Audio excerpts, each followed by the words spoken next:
How's it going, everybody? Landon here. Thanks for joining us at CH&W Tire here in Tecumseh, Oklahoma off of 177. Next to my dear friend Isela. Hey guys, how's it going? And also next to the owner, the operator, the man himself, Tony. Tony, thanks for your time.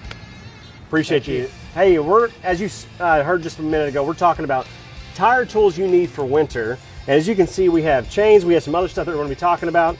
And so, Tony, you're going to be joining us to give us some insights, some tips, some tricks that owner-operators, OTR drivers around the nation can take to make sure that they make their tires last and actually have some safe travels while on the road throughout the nation during the winter. Yes, we're going to talk about chains. Not really how to put the chains on today, but we're going to talk about how not to put the chains on. That's a key, how not to do it. But sometimes we need to remember that. Yes, and really the first thing you need to do with chains is get them out before you need them. They may be broke, bad links in them. They do get wore out because they're making contact the entire time they're on there. And you may have forgot about what you had last year, and you get them out and they're broke. They're not any good to you when you need them. That's right. So dive a little bit deeper into this if you can. Nikki's going to come in with a good shot here. Talk to us a little bit about what not to do. This is a set of chains that goes on, and a lot of people, we've seen them make the mistake of that. The little hooks you see right here, some people call them dog paws with their hooks. These actually go out when you're putting them on. The hook should not contact the tire. The back of this should contact the tire. The other problem we see with the tires getting more in here is when they put them on, they're either too loose or too tight. When you put your chains on, you cam lock them on, you should be able to pull this chain up and barely get your fingertips underneath it. If you can't get your fingertips underneath it, you've got it too tight. If you can get your whole hand underneath it, you got it too loose. The other thing we see when guys put chains on is they try to run down the road at full speed. Right. These are about 35 miles an hour. Yeah, if you're in the hills of Salt Lake City, yeah, Park City, that mountain is as treacherous as many places in the nation. You got to keep it slow, and a lot of these guys may be driving too fast. Yes, exactly. The tails, sometimes you'll have this tail hanging out after they link it. Do something with that, because it'll come up, beat your trailer, beat your fenders off.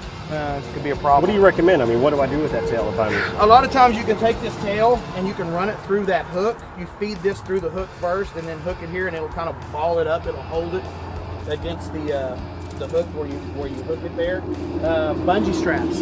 They sell a little 5-star thing for chains. You don't necessarily have to have it. Just go get you some 21-inch bungee straps, hook them things on there and go. There you go. There you go. So that's the insight for chains. Isela, what we got coming up next? Well, we also have something else when it comes to your tire. Obviously, Tony is a pro at this, and that's why we always come to Tony for that. So Tony was telling us... He is kind of popular on the truck box. He is. So he was telling us, and I did not even know this myself, but... somebody come up with an idea that you can put golf balls in your tires to balance them. It's not a good thing. This one actually come out of one here the other day. It's one of 4 that was left. The golf ball will actually wear out, and then the shell will come apart, and it basically cuts the tire down from the inside, just destroys it. If you're doing this yourself, it's not a problem. You don't need a balancing machine for that if you're going to balance yourself.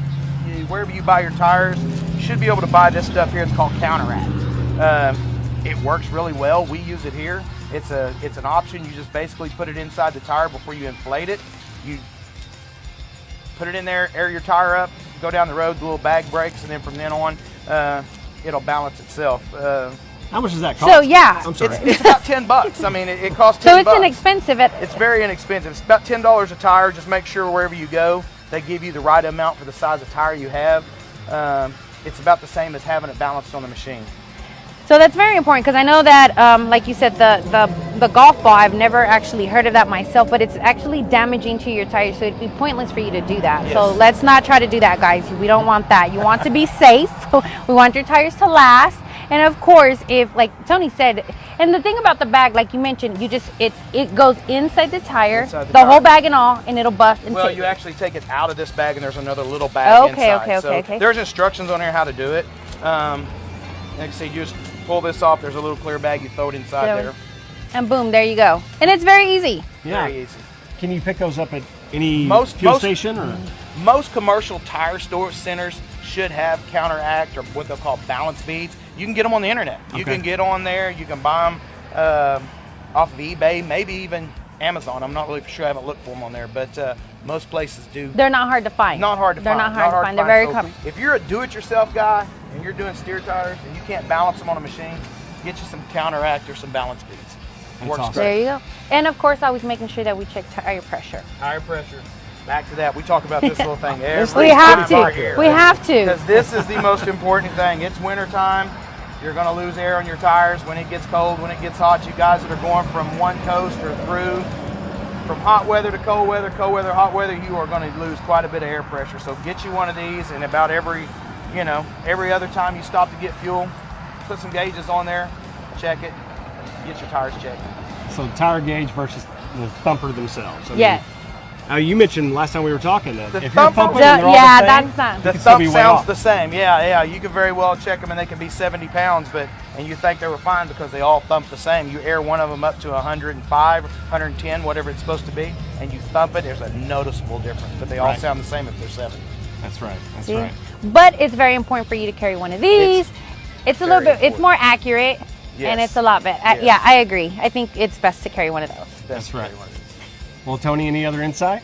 Man, that's going to about get it. That's some pretty good stuff. Talking about chains, talking about tire pressure, talking about how to balance your tires.